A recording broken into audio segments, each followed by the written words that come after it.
This is Savage Gear's 3D rat. It's a 3D printed version of a little rat or a mouse, and you can see that it's got a great little tail there, and the action on them is just fantastic. They're a jointed wake bait, you can see that, and the front section you've got 2 toe points.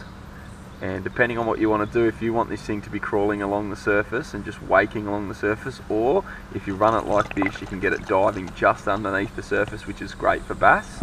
So let me show you how I like to use it. It's best in flooded conditions when the grasses are getting covered by water and all the mice are having to get on the move. So what you want to do is throw it out there, and with any little mammal baits or like creature baits or even the insects that you might use for bass, you want to let it just sit there, because when something hits the water, its natural state is to be stunned and then just sit there for a little bit. And then what I'll do is just a little tick tick tick of the rod. You can see me working the rod there, just shaking it, and that'll throw out a pulse that the bass love.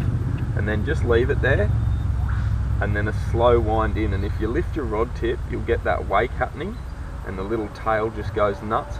God, they look amazing in the water. You can see the footage here of it swimming, just how realistic that profile is. And then it's just a slow retrieve. If you're chasing Murray cod on this thing, you want to be using the big ones.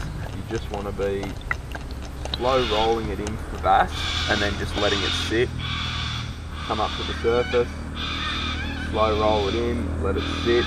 The bass will often take it when it's sitting there, but for Murray cod you need to be calling them in with that big action, so generally it's going to be a straight retrieve. It's the 3D rat by Savage Gear.